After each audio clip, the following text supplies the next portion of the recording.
हाँ जी भाई, जय हिंद, नमस्कार। क्या हाल चाल है आप सभी के? कैसे हैं आप सभी? आ जाइए भाई फटाफट से।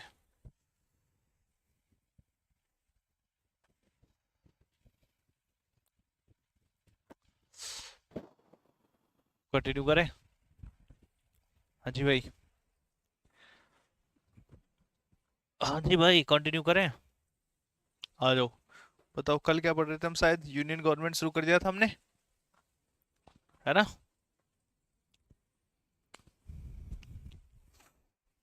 तो आज की हेडिंग होगी हमारी पार्लियामेंट। सेंट्रल लेवल पर जो लॉ मेकिंग बॉडी है उसी का नाम है पार्लियामेंट,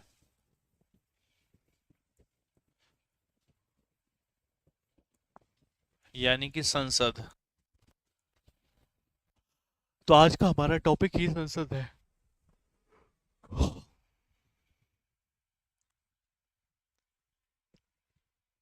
समझ आता है आपको? बहुत बढ़िया भाई। चलिए, आज का टॉपिक ही हमारा क्या है? संसद है। देखेंगे कैसे कैसे और क्या क्या कहानी है ना? देखिए भाई, ये जो पार्लियामेंट है, जिसको कि संसद कह रहे हैं, जिसको कि संसद कहा जा रहा है, इसके तीन हिस्से हैं भाई। कौन कौन से? एक है लोकसभा। एक कौन सा है? एक है लोकसभा। एक है राज्यसभा। और एक है प्रेसिडेंट। है ना? ऐसा ही कुछ देखा था। लोकसभा, लोगों की जो सभा है उसी को लोकसभा कहते हैं, कल पढ़ा था। दूसरी वाली जो सभा है इसको बोलते हैं राज्यसभा। और इसको बोलते हैं मेरे प्यारे बच्चों राष्ट्रपति। ठीक है? तो फिलहाल हम राष्ट्रपति को तो अलग से पढ़ेंगे। ये होगी राज्यसभा।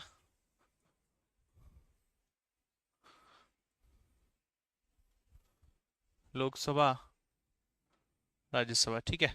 तो राष्ट्रपति को तो हम अलग से पढ़ेंगे, लेकिन अभी हम हाउसेस ऑफ पार्लियामेंट पढ़ रहे हैं। इसके लिए जरूरी है कि आप दो तीन आर्टिकल जान लीजिए। एक जो है आर्टिकल है 79। Article number 79। आर्टिकल 79 गठन करता है पार्लियामेंट का।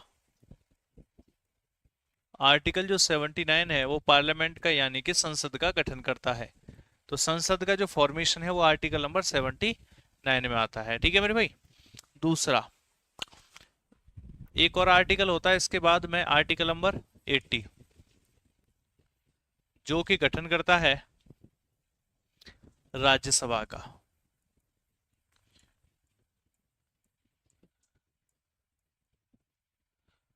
राज्यसभा का।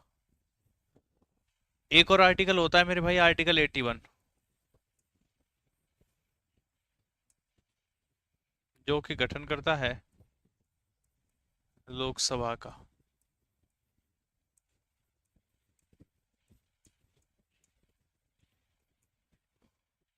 लोकसभा का। तो आर्टिकल 80, आर्टिकल 79, आर्टिकल 80 और आर्टिकल नंबर 81। समझ में आ गई बात? क्लियर है सब? है ना?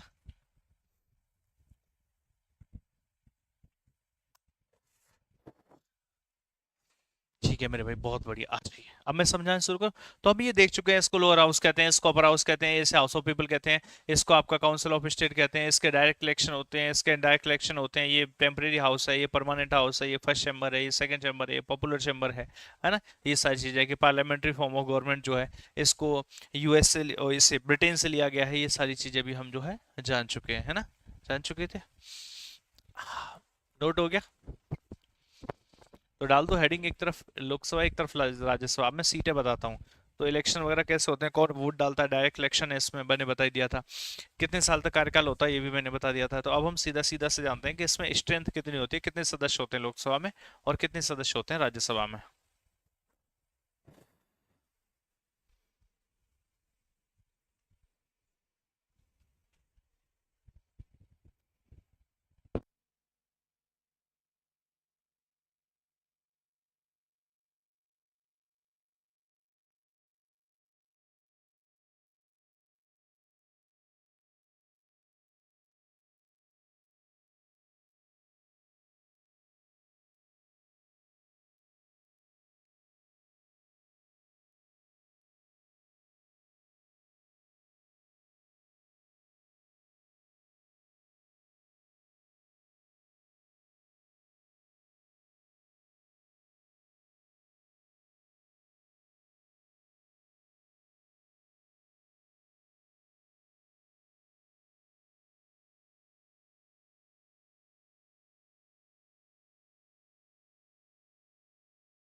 एक सेकंड दे रहा मुझे भाई, एक सेकंड में आया अभी।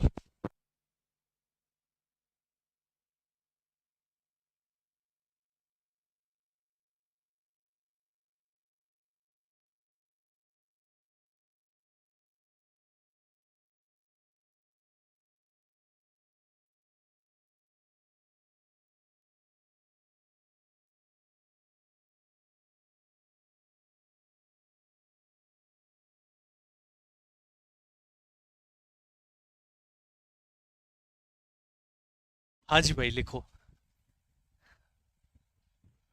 सर मेरे हिस्ट्री और पॉलिटी में कुछ भी नहीं हुआ है, आई कैन डू इट। अब आई कांट डू इट लिखा है या फिर आई कैन डू इट लिखा है, मुझे तो समझ नहीं आ रहा है, निकल गया नीचे। तो भाई हुआ नहीं है तो कर ले, और हुआ क्यों नहीं है, हम तो करवा ही रहे हैं। तो डाल दो हेडिंग एक तरफ से, एक तरफ डालो लोकसभा और एक तरफ डालो राज्यसभा।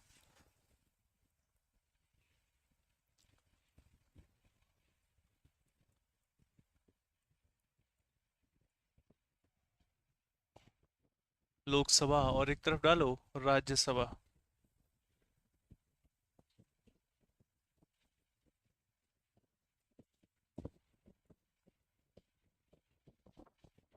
एक तरफ डालो लोकसभा और एक तरफ डालो राज्यसभा।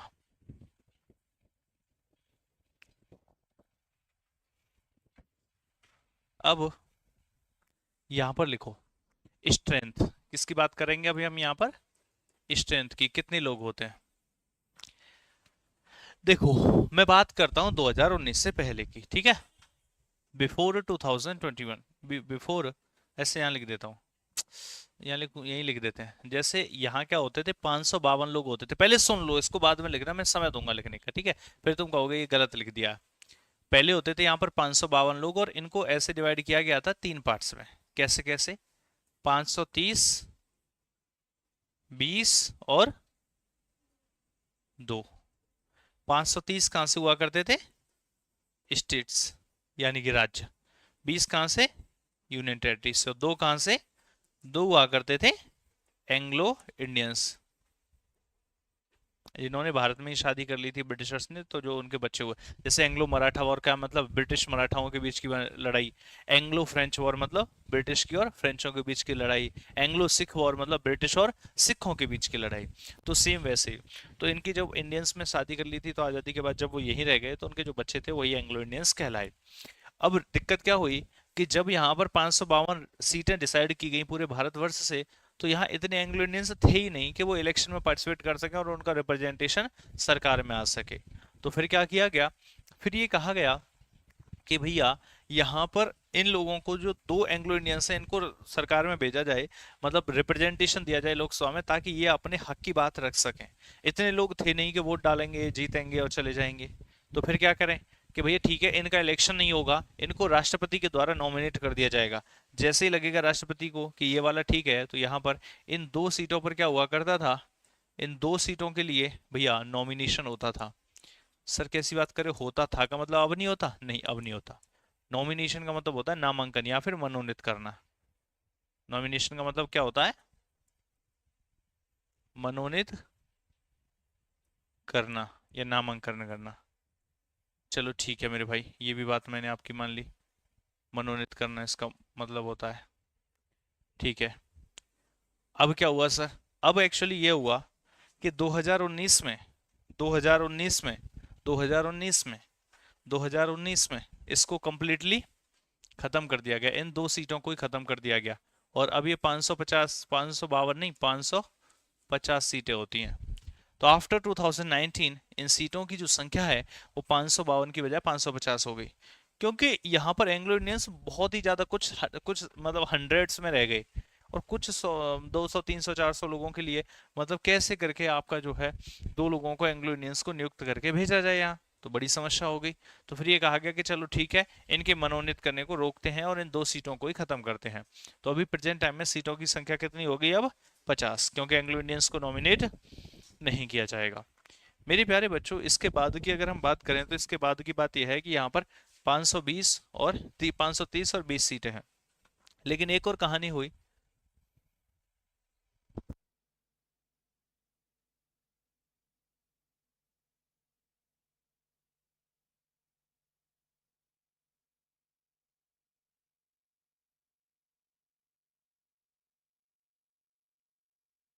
तो यहां पर क्या हुआ कि 530 सीटें और 20 सीटें। अब समस्या इस बात की हुई कि जो जे एंड के था, पहले तो राज्य था, पहले तो राज्य था, लेकिन जे एंड के किस में बट गया भैया? एक तो जे एंड के बन गया यहाँ पे, और एक क्या बन गया? लद्दाख।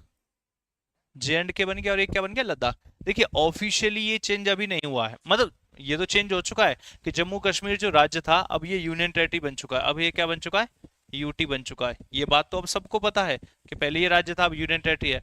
लेकिन ऑफिशियली इन सीटों को यहां से यहां तक शिफ्ट करना, ये चीजें अभी नहीं हो सकती, क्योंकि 2026 तक लोकसभा फ्रीज है। 2026 तक लोकसभा की सीटों में चेंज नहीं किया जा सकता है। बट होगा क्या? होगा ये कि जम्मू कश्मीर की कितनी सीटें हुआ करती थी? जम्मू कश्मीर की सीटें हुआ करती थी छह। कितनी?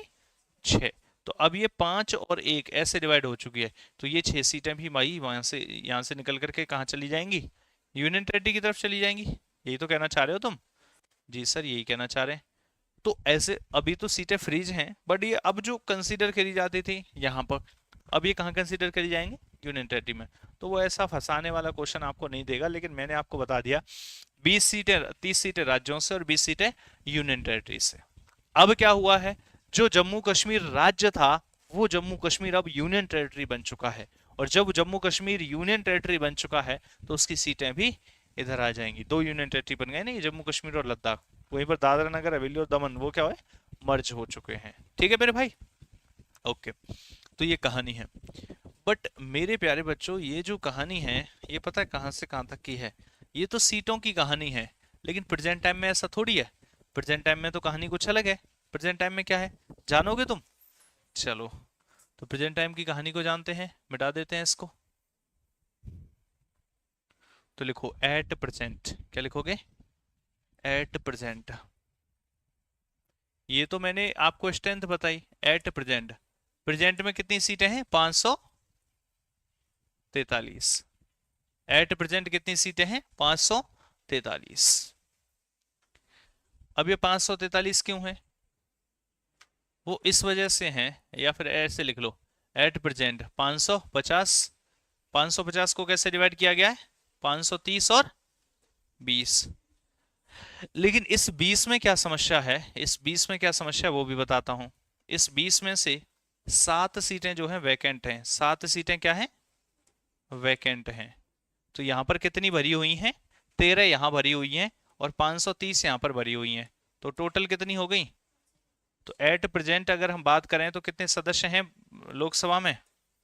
543। समझ में आई? वो क्यों खाली है? क्योंकि यूनियन टेरिटरीज की सीटें तो फिक्स कर दी कितनी रहेंगी, लेकिन यूनियन टेरिटरीज में उतनी पॉपुलेशन है नहीं। और जब पॉपुलेशन है नहीं तो उस वजह से वहां की सीटें क्या हैं? कम हैं, खाली हैं। एक तो दिल्ली में है 7 सीटें, उसके बाद सभी राज्यों में एक एक सीट है। तो 6 और 7 कितनी हो गई? 13। तो 13 हो गई। दिल्ली में 7 और बाकी सभी राज्यों में एक एक।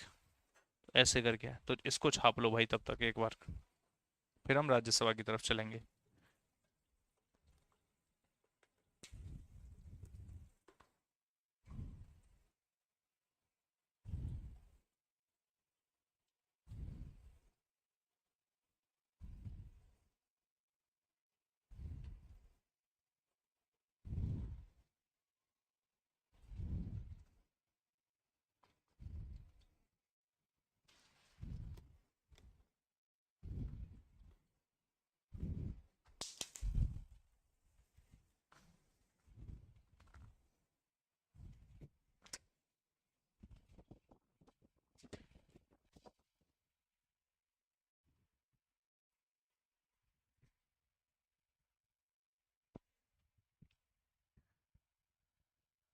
डांटना नहीं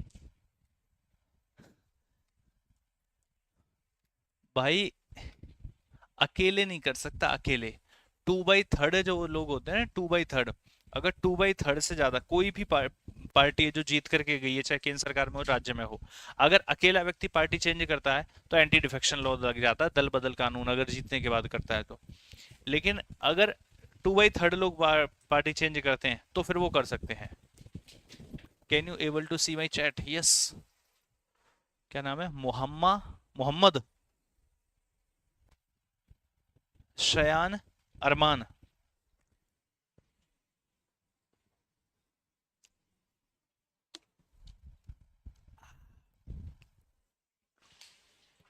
तो मोहम्मद शयान अरमान, बेटा सब दिखता है यहाँ से, है ना। ऐसे नहीं होता कोई अंधेरे में हो और आप लाइट में हो तो उसको सब दिख रहा होता है, लेकिन लाइट वाले को ऐसा लगता है उसे कोई नहीं दिख रहा है। तुम्हारा पता क्या काम है, आंखें बंद है, अब हमें कोई नहीं देख सकता है। तो ऐसा नहीं है, तुम्हारी आंखें बंद है लेकिन बाकी सबकी तो खुली है, तो तुम्हारे सारे कमेंट्स हम तक आ रहे हैं। ये लिख लिया ये वाला। चलो, इसी के जस्ट नीचे लिखना ये वाला, ताकि फिर ये पूरा हो जाए। फिर हम बात करें राज्यसभा की।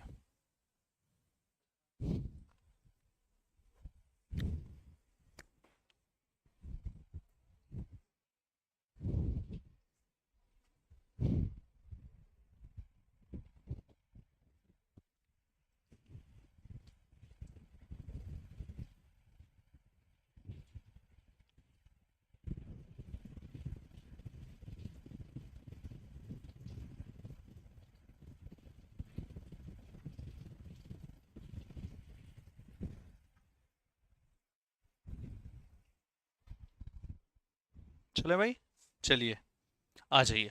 अब यहाँ राज्यसभा की बात करते हैं मेरे प्यारे बच्चों। अगर हम राज्यसभा की बात करें तो राज्यसभा में जो सीटें होती हैं वो कितनी होती हैं, 250।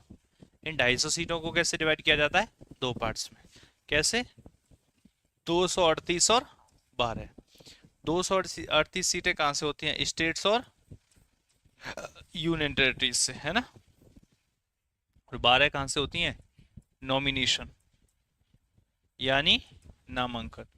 किसके द्वारा किया जाता है, बाय द प्रेसिडेंट, राष्ट्रपति के द्वारा। तो राज्यसभा में राष्ट्रपति के द्वारा 12 लोगों को मनोनीत किया जाता है। पहले क्वेश्चन आता था मतलब राज्यसभा में कितने को किया जाता है, 12 को। लोकसभा में कितने को किया जाता था, 2 को। 2 को। अब अगर क्वेश्चन ऐसे आता था कि पार्लियामेंट में कितने को किया जाता है, तो 2 और 12 मतलब 14 लोगों को। लेकिन अगर अभी क्वेश्चन आ जाए कि पार्लियामेंट में कितने लोगों को राष्ट्रपति के द्वारा मनोनीत किया जाता है, 12, क्योंकि ये वाले 2 तो किए ही नहीं जाते, तो आंसर क्या आ जाएगा, 12। तो ये है कहानी, ये 238 और 12। ये छापो, फिर हम बात करते हैं एट प्रेजेंट कितनी सीटें हैं। तो स्पेशल मतलब ये स्ट्रेंथ है, मैक्सिमम सीटें तो नहीं हो सकती हैं। अभी क्या है कि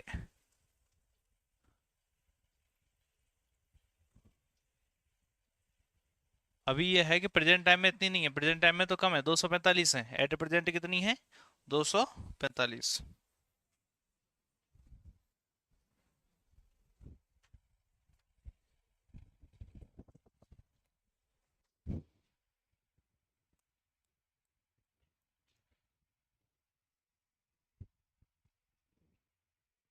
चले भाई,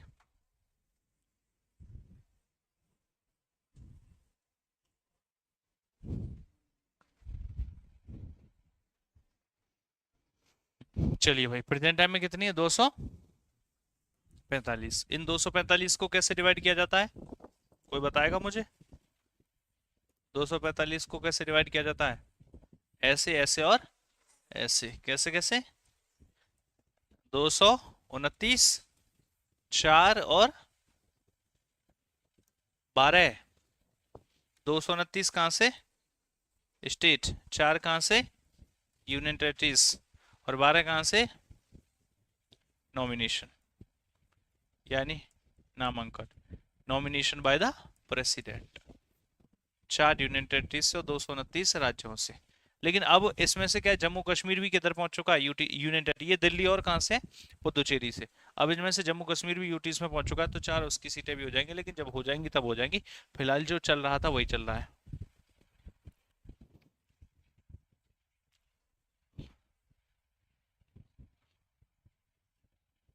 काजल का काजल काला है, वाह वाह वाह वाह।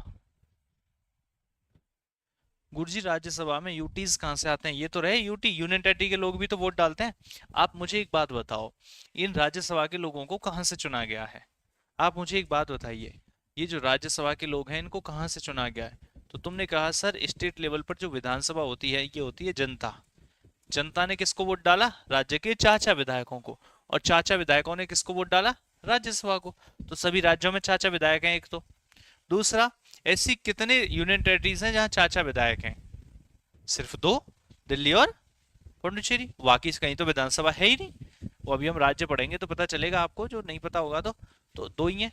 दिल्ली और पौंडुचेरी, और जब दिल्ली और पौंडुचेरी में विधानसभा है तो वो लोग वोट भी डालेंगे, राष्ट्रपति के लिए भी वोट डालते हैं वो तो यहाँ पर क्या है कि वो लोग राज्यसभा के लोगों को सदस्य मतलब सेलेक्ट करते समय भी वोट डालते हैं।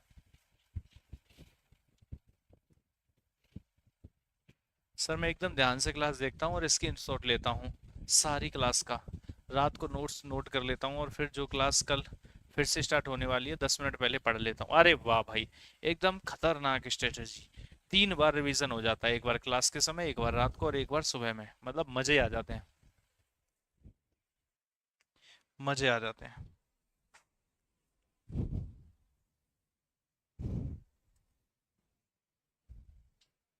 चलें भाई, आ गया, अब हो गया ये, मन भर गया इससे, नहीं भरा?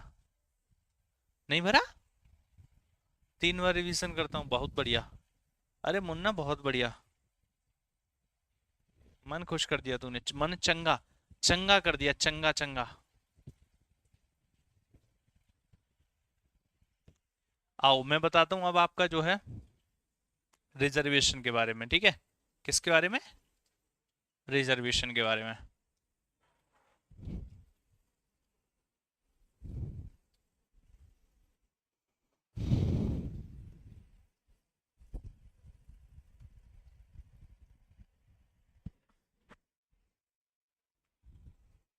चलिए, रिजर्वेशन कैसे मिलता है या एंग्लो इंडियंस को कैसे नॉमिनेट किया जाता था और अब कैसे हटाया गया, इसके लिए मैं आपको 2-3 आर्टिकल्स लिखवाऊंगा। एक लिखिए आर्टिकल नंबर 330। कौन सा? Article number 330। आर्टिकल 330 क्या कहता है? ये लोकसभा से संबंधित है, ये लोकसभा से संबंधित है। क्या कहता है? लोकसभा में रिजर्वेशन किसकी बात करता है? आरक्षण की। रिजर्वेशन का मतलब ही क्या होता है? आरक्षण। तो ये किसकी बात करता है? आरक्षण की। कि लोकसभा में आरक्षण किसके लिए? आरक्षण एससी लोगों के लिए और एसटी लोगों के लिए। एससी लोगों के लिए देखो यहां पर क्या परसेंटेज में नहीं है फिक्स। कैसे फिक्स है? सीटें फिक्स हैं। लोकसभा में 84 सीटें एससी लोगों के लिए और 47 सीटें एसटी लोगों के लिए। जैसे आप में ग्राम प्रधानी का इलेक्शन होता होगा और आपके यहाँ कहा जाता होगा इस बार महिला सीट है, इस बार पुरुष सीट है, कभी ऐसा सुना है प्रधानी का, अरे इस बार तो महिला सीट आई है, तो इस बार वो क्या सीटें बदलती रहती है, 1/3 सीटें महिलाओं के लिए आरक्षित है पंचायती राज में, तो वैसे ही सीटें बदलती रहती है। तो सेम वैसे ही यहाँ पर क्या होता है, नंबर ऑफ सीटें फिक्स हैं 47। जहां पर एससी एरिया होगा वहां सीट दे दी जाएगी, ना जहां नहीं होगा वहां नहीं दी जाएगी। लेकिन एससी परसेंटेज नहीं है, एससी लोगों के लिए 84 सीटें और एसटी लोगों के लिए 100 वो सॉरी ये क्या बोलते हैं 47 सीटें। इसका मतलब टोटल कितनी है? 131 सीटें आरक्षित हैं। एससी और एसटी के लिए 131 सीटें आरक्षित हैं। बहुत बढ़िया, ये हो गया। एक होता है आर्टिकल नंबर 331, ये तो 330 था, अब कौन सा आर्टिकल हुआ? 331। ये भी लोकसभा से संबंधित है। ये भी किससे संबंधित है? लोकसभा से संबंधित है। ये क्या कहता है?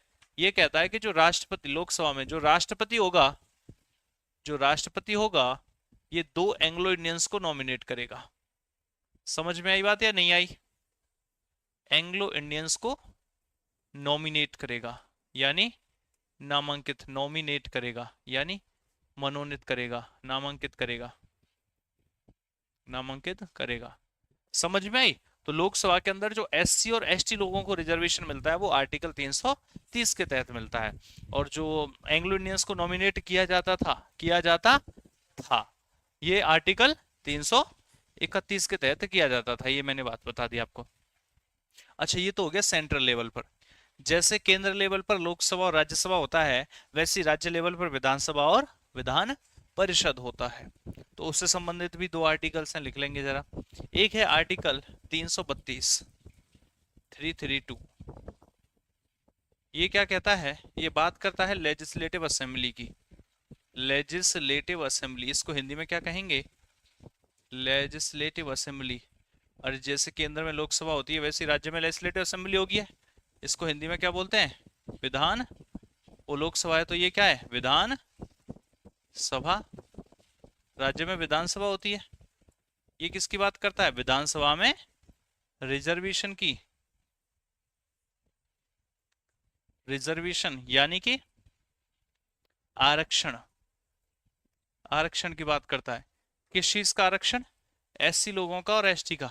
क्या मैं यहाँ पे बता सकता हूँ कितना आरक्षण है? बिल्कुल भी नहीं बता सकता। क्यों नहीं बता सकता? क्योंकि लोकसभा तो एक ही है पूरे देश में, तो मैंने वहां बता दिया कि 84 सीटें और 47 सीटें। लेकिन क्या पूरे देश में एक ही राज्य, एक ही विधानसभा है? नहीं, हर राज्य की अपनी विधानसभा है, तो हर राज्य में सीटों की संख्या भी अलग अलग होगी। समझ में? सामान्य वाले क्या चुनाव नहीं लड़ सकते? लड़ सकते हैं ना मेरे भाई। लोकसभा में कितनी सीटें हैं? 500, 530 सीटों पे इलेक्शन होता है, तो 530 में से ही तो आपका जो है ये है, या ऐसे कह लो टोटल सीटें 550 हैं, तो 550 में से 131 ही तो आरक्षित हैं। तो आपको ऐसा थोड़ी बाकी सीटों पे इलेक्शन नहीं हो सकता, बाकी सीटों पे इलेक्शन हो सकता है और कोई भी इलेक्शन लड़ सकता है। समझ में आ गई बात? ठीक है, तो ये हो गया SC ST। इसके अलावा एक और आर्टिकल होता है जिसको बोलते हैं आर्टिकल नंबर 333। ये क्या कहता है? ये भी विधानसभा से संबंधित बात करता है या लेजिस्लेटिव असेंबली से, कि जो लेजिस्लेटिव असेंबली है, जिसको हिंदी में क्या बोलेंगे? विधान सभा। इस विधानसभा में जो गवर्नर है, गवर्नर बोले तो राज्यपाल, तो जैसे वहां एंग्लो इंडियंस का नॉमिनेशन कर रहा था राष्ट्रपति, वैसे यहां पर एक एंग्लो इंडियन को कौन नियुक्त करेगा? राज्यपाल, आंग्ल भारतीय। तो ये आर्टिकल नंबर कौन सा था? 333। सर था क्यों कह रहे हो? हाँ भाई था, अब नहीं है। अब बताऊंगा क्या हुआ है, पहले लिखो तो सही इतना।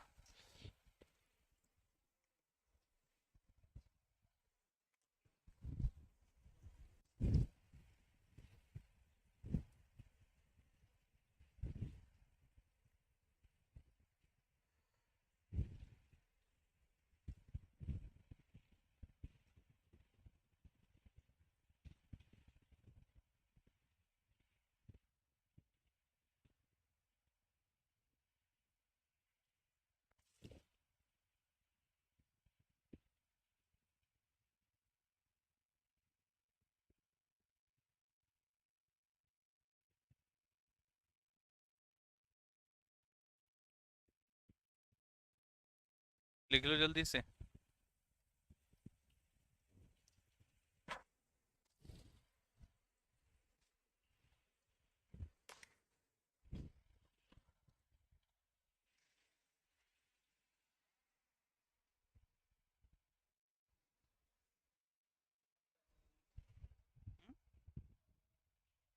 तो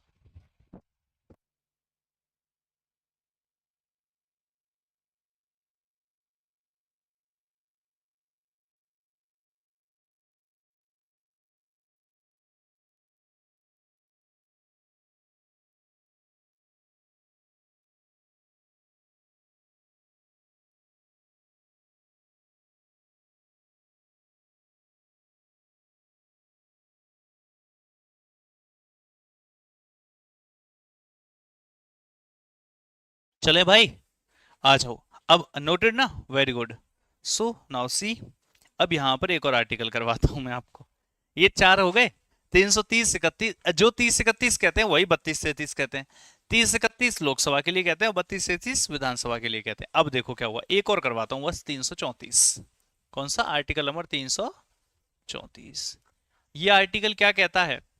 ये आर्टिकल ये कहता है कि जो आर्टिकल नंबर 330 है, जो 331 है, जो 332 है और जो 333 है, यही चार तो पढ़े थे अभी, कि ये आर्टिकल्स, आहा आहा, क्या?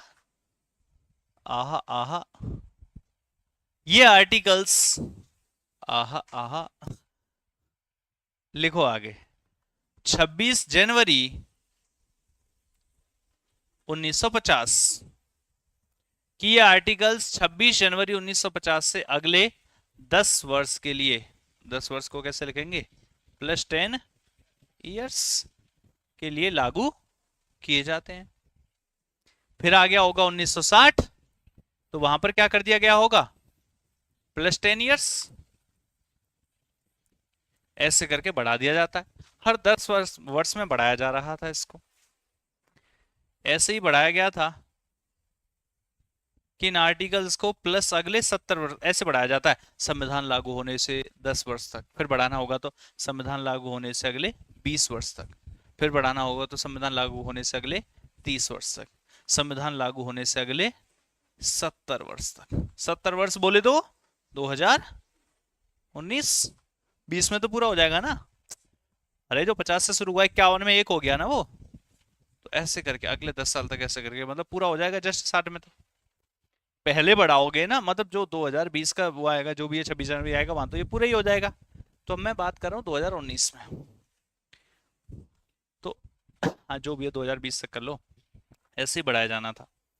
लेकिन क्या हुआ, सरकार ने एक अमेंडमेंट कर दिया जिसको बोला गया 104वां संविधान संशोधन अधिनियम 2019। इसके तहत ये कहा गया संविधान लागू होने से अगले 80 वर्ष तक, संविधान लागू होने से अगले 80 वर्ष तक सिर्फ कौन से आर्टिकल्स कंटिन्यू होंगे, आर्टिकल नंबर 330 और आर्टिकल नंबर 332। नहीं ये बात समझ में, आगे बात समझ में नहीं आई, लिखो फटाफट से।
चलो भैया ठीक है, तो अगले 80 वर्ष के लिए कौन से आर्टिकल्स को कंटिन्यू किया गया, 330 को और 332 को।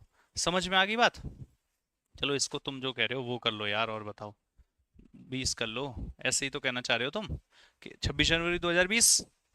तो लेकिन 2019 में, 20 में तो खत्म हो जाएगा ना फिर तो अगर इसको कंटिन्यू नहीं किया गया तो 20 में खत्म होने से पहले 2019 में क्या किया गया, अगले 80 वर्ष मतलब 2030 तक के लिए, 26 जनवरी 2030 तक। तो अब किसको कंटिन्यू किया गया कि ये तो कंटिन्यू रहेंगे आगे, और यहां पर 331 और जो 332 थे उनको आगे कंटिन्यू नहीं किया गया।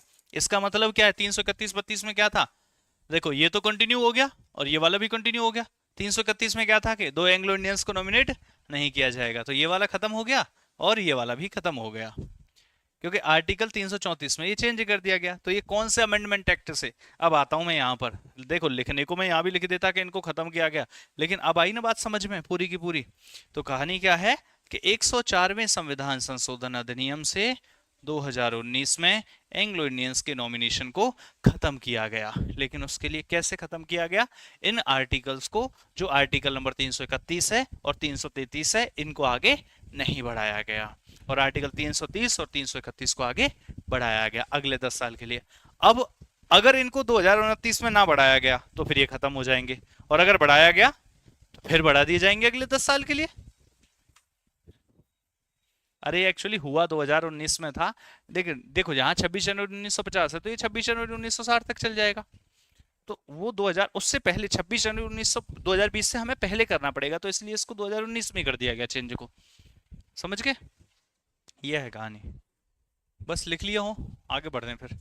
तो ये हो गए पूरे यहाँ पर स्ट्रेंथ तक, इलेक्शंस तक हमने सब कुछ यहाँ पर जान लिया, स्ट्रेंथ भी जान ली, इलेक्शंस भी जान लिए हमने, यहाँ पर सब कुछ जान लिया।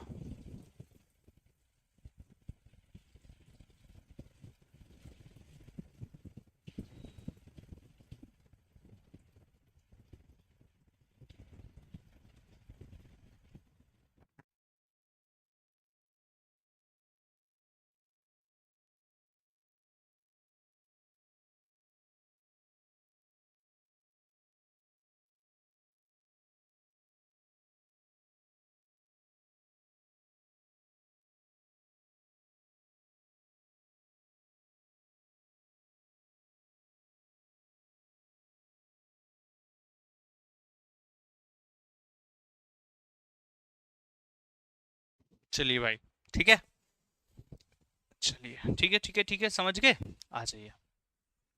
अच्छा, एक नोट डाल करके लिख दीजिए, नोट, क्या लिखेंगे, नोट। देखो, वैसे तो जो लोकसभा है उसका जो टेन्यूर है, ये जो लोकसभा है, इस लोकसभा का जो टेन्यूर है ये कितना होता है मेरे भाई, टेन्यूर होता है 5 वर्ष। लेकिन लिखेंगे इन केस ऑफ इमरजेंसी, नोट क्या है, इन case of emergency, national emergency, in case of national emergency,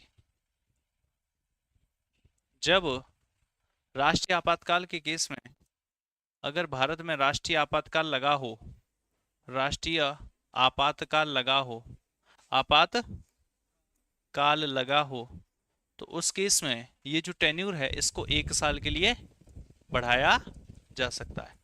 फिर अगर ना हटा तो 1 साल, फिर ना हटा तो 1 साल, फिर ना हटा तो 1 साल, फिर ना हटा तो, एंड सो ऑन। तो in case of national emergency इसको फॉर 1 ईयर, 1 ईयर के लिए इसको एक्सटेंड किया जा सकता है। और 1 ईयर 1 ईयर 1 ईयर करते हुए कितने साल के लिए एक्सटेंड किया जा सकता है, अनलिमिटेड टाइम के लिए। सेम वैसे ही जो ये विधानसभा होती है, कौन सी, लेजिस्लेटिव असेंबली होती है, लेजिस्लेटिव असेंबली, ये कहां पर होती है, राज्य में। इसका जो कार्यकाल है ये भी कितना होता है, इसका जो टेन्यूर है ये भी कितना होता है, 5 वर्ष, ये भी 5 वर्ष होता है। लेकिन इन case of emergency, in case of emergency इसके कार्यकाल को भी +1 +1 +1 +1 ऐसे करते करते कितने समय के लिए बढ़ाया जा सकता है, अनलिमिटेड टाइम के लिए। एक बार में 1 ही साल के लिए बढ़ाया जाएगा, बाकी मैं इमरजेंसी में पढ़ा दूंगा ये चीज आपको, लेकिन यहाँ लिखवा दी है कि एक बार में तो 1 ही साल के लिए बढ़ाया जाएगा। जैसे मान लीजिए कि 2024 वाला जो कार्यकाल है वो कब तक रहा, 2029 तक। अगर 2029 में इमरजेंसी है तो इस कार्यकाल को कितने तक बढ़ा देंगे, 2030 तक। 30 में इमरजेंसी खत्म नहीं हुई तो कब तक बढ़ा देंगे, 2031 तक। 31 में खत्म नहीं हुई तो 2032 तक। किसी राज्य का खत्म हो रहा होगा तो उसको भी आगे कंटिन्यू कर देंगे। मतलब एक बार में 1 साल के लिए बढ़ाया जाएगा, उस बीच इमरजेंसी खत्म होगी तो इलेक्शन हो जाएंगे, और अगर नहीं खत्म हुई तो फिर दोबारा से इसको और आगे बढ़ा दिया जाएगा।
चलिए भाई, क्वालिफिकेशन देखें, क्वालिफिकेशन देख लें, अभी तो हो जाएंगी, समय है।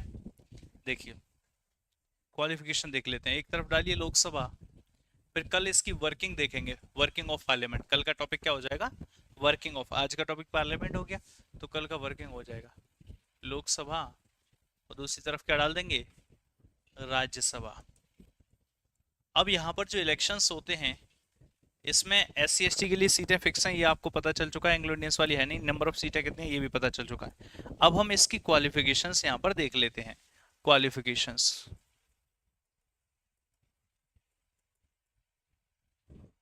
देखो, एक्चुअली इसकी क्वालिफिकेशंस अलग दे रखी हैं और डिस्क्वालिफिकेशंस अलग दे रखी होती हैं। क्वालिफिकेशंस तो बस एक दो ही होती हैं कि एक तो वोटर लिस्ट में मेंशन हो, और इसके साथ साथ में आपका जो है मिनिमम एज हो, इधर 25 साल इधर 35 साल। लेकिन कुछ डिस्क्वालिफिकेशंस होती हैं, वो डिस्क्वालिफिकेशंस क्या है वो भी मैं आपको एक साथ ही करवा देता हूँ, क्योंकि आपके लेवल पर बहुत ज़्यादा चीज़ें डिटेल में पूछी जाती नहीं है। समझ में आई बात, आई या नहीं आई, अरे खोपड़िया में घुस रहा है कि नहीं? ये जो खोपड़िया है हमारी, इस खोपड़िया में घुस रहा है कि नहीं? स्टार टीचर हैं आप? नहीं, आप तो कोहिनूर टीचर हैं। अच्छा, स्टार टीचर हैं आप? नहीं, आप तो कोहिनूर टीचर हैं। वाह वाह, क्या आपकी कहने की अदाएं, वाह वाह वाह वाह। तो आ जाइए, सुनिएगा जरा, क्वालिफिकेशन क्या क्या है। सबसे पहली बात, बताओ कौन सी बात होनी चाहिए? जो तुम कहो वो कह दें हम। तुम जो दिन को रात कहो तो रात कह दें हम, तुम कहो तो सही। क्या क्वालिफिकेशन लिखोगे बताओ? हैं? बोलो ना, अजी बोलिए। है? ऐसी मत, एज लिमिट लिखनी है? आ हा।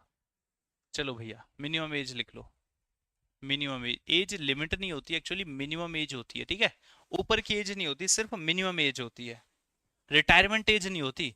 अच्छा, बहुत सारे लोग हैं ऐसे कहते रहे, अब आदमी, ये आदमी 75 साल का हो गया, अब क्या होगा?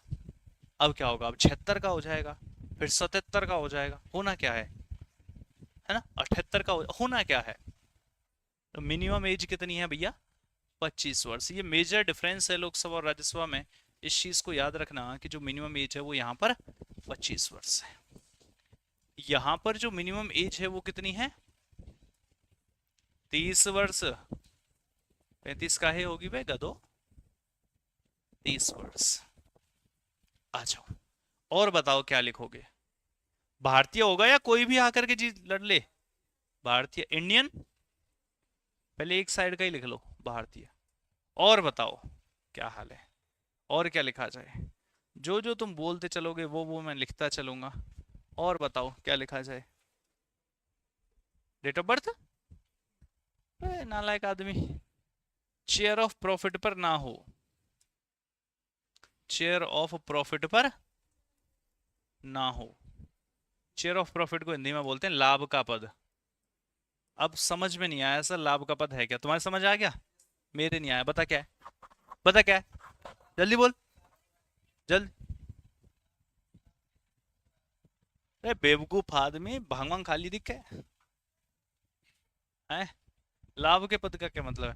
देखो, लाभ के पद की प्रॉपर डेफिनेशन एक तो कहीं पर भी नहीं है सर, तो फिर क्या करें? जब कोर्ट में पूछा गया कि लाभ का पद क्या होगा, तो उसने कहा अच्छा एक काम करो, कोई भी सरकारी नौकरी, क्या कहा? कोई भी सरकारी नौकरी लाभ के पद में कंसीडर की जाएगी। लेकिन लेकिन लेकिन एमपी, एमपी हो गया, एमएलए हो गया, एमएलसी हो गया, ये सब लाभ का पद नहीं माने जाएंगे। इसका मतलब ये लोग तो इलेक्शन लड़ सकते हैं। अगर आप एक एमएलए हैं, चाचा विधायक हैं, और आप एक सांसद बनना चाहते हैं, तो आप इलेक्शन लड़ सकते हैं। मतलब राज्य में आप एक चाचा विधायक हैं, आप इलेक्शन लड़ना चाहे लड़ सकते हैं। लेकिन अगर एक कांस्टेबल को इलेक्शन लड़ना है तो पहले उसको अपनी जॉब छोड़नी पड़ेगी। तो ये वाले लाभ के पद नहीं है ना? नेतागिरी लाभ का पद नहीं मानी गई। बाकी जितनी भी सरकारी नौकरियां छोटी से छोटी भी अगर आप कर रहे हो तो वो लाभ का पद है। उसके लिए फिर आपको जॉब जॉब छोड़नी पड़ेगी। तो चेयर ऑफ प्रॉफिट पर ना हो। हमने कहा अगर कभी जो हमें डाउट हुआ कोई भी पद लाभ का पद है या नहीं है, तो सुप्रीम कोर्ट बोला हम कौन सा भागे जा रहे हैं, आ जाना हमसे पूछ लेना। पागल ना हो, पागल को क्या बोलते हैं? Unsound mind. अनसाउंड माइंड मतलब पागल ना हो।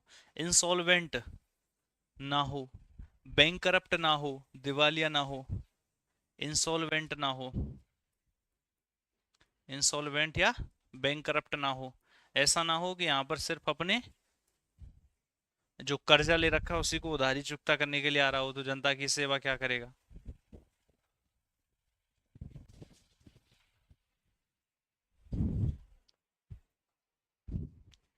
किसी दूसरे देश के लिए वफादार ना हो, किसी दूसरे देश के लिए वफादार ना हो। ऐसा ना हो कि अपने देश की बजाय किसी दूसरे देश का भला चाहता हो, तो ये सब। और इधर भी ये सारी चीजें क्या हैं, सेम। अच्छा एक चीज रह गई मेरे भाई, ये तो हमने ध्यान ही नहीं दिया, अब लिख देंगे कि जहां से भी इलेक्शन लड़ना चाहता हो, जहां से भी इलेक्शन लड़ना चाहता हो, जहां से भी इलेक्शन लड़ना चाहता हो, समझ में आ रही है, जहां से भी इलेक्शन यानी कि चुनाव लड़ना चाहता हो, उस कॉन्स्टिट्यूएंसी में रजिस्टर्ड हो, कॉन्स्टिट्यूएंसी में रजिस्टर्ड हो, नहीं समझ में आई, एग्जाम्पल लीजिए, एग्जाम्पल मोदी जी को जानते हो, दाढ़ी वाले आदमी, सेल्फी में, हाँ भगवान, भगवान लिख दो इनके आगे, भगवान।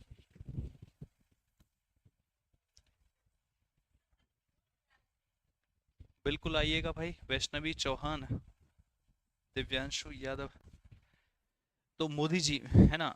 अब ये कहां से हैं, गुजरात से, लेकिन इनको इलेक्शन कहां से लड़ना था, बनारस से, हाँ या ना। तो ये तो गुजरात के वोटर हैं, वोटर कार्ड भी गुजरात का, लेकिन इन्हें इलेक्शन कहां से लड़ना था, बनारस से। तो भैया ये सरकार से या इलेक्शन कमीशन से कहेंगे कि मैं बनारस से इलेक्शन लड़ना चाहता हूं, तो मुझे बनारस की जो कॉन्स्टिट्यूशन, अच्छा बताओ भारत में इलेक्शन कैसे होते हैं, जैसे यहाँ पर हैं तो पॉपुलेशन के हिसाब से कॉन्स्टिट्यूएंसी बनाई जाती है ना, कि इतने लोगों में से एक को लड़ा जाएगा, एक इतने में से एक, इतने में से एक, मतलब हर एरिया, एक एरिया आपके यहाँ से कोई भी चाचा विधायक खड़ा होता होगा तो उतने गांव के लोग उसको वोट डालते होंगे, 4-5 लोग खड़े हैं तो उतने गांव की एक कॉन्स्टिट्यूएंसी होगी, दूसरे की दूसरी कॉन्स्टिट्यूएंसी होगी, ऐसे ही एमपीज की भी कॉन्स्टिट्यूएंसी होती है। तो ये क्या कहलाता है, हमने कहा कि 1 लाख लोग मिलकर के एक एमपी को चुनेंगे, एक मतलब सांसद को चुनेंगे, संसद का सदस्य सांसद कहलाता है। तो 1 लाख लोगों का ये एरिया हो गया, 1 लाख लोगों का ये हो गया, 1 लाख लोगों का ये हो गया, 1 लाख लोगों के, कहीं पास पास में रहते होंगे, कहीं दूर दूर रहते होंगे, 1 लाख लोग गाँव वाले एरिया में दूर दूर रहते हैं, शहरों में वहीं छोटी सी चांदनी चौक जैसा इलाका हो तो 1 लाख लोग कुछ गली में इकट्ठे हो जाएंगे, मतलब कुछ छोटे से एरिया में, गाँव जैसा एरिया हो, लद्दाख जैसा एरिया हो, दूर दूर छोटे छोटे गाँव पहाड़ों में, तो ऐसे होते हैं, ठीक है। तो ऐसे करके क्या है, कॉन्स्टिट्यूएंसीज होती हैं। आप हो कहां से, गुजरात से, आपको इलेक्शन लड़ना है इस कॉन्स्टिट्यूएंसी से और आप इस कॉन्स्टिट्यूएंसी को, तो इलेक्शन कमीशन से क्या कहोगे कि मुझे यहां पर रजिस्टर कर दो, मुझे यहां से इलेक्शन लड़ना है, तो वो आपको वहां पर रजिस्टर कर देगा। तो जिस भी कॉन्स्टिट्यूएंसी से इलेक्शन लड़ना चाहते हो आप वहां पर रजिस्टर्ड हो, ये कहना चाहता है। समझ में आई अब बात, फटाफट से छाप दो इस चीज को, ये होती है आपकी क्वालिफिकेशन, जल्दी से छाप दो। गवर्नर, पीएम, सीएम सब इसी में आ जाएंगे, ठीक है।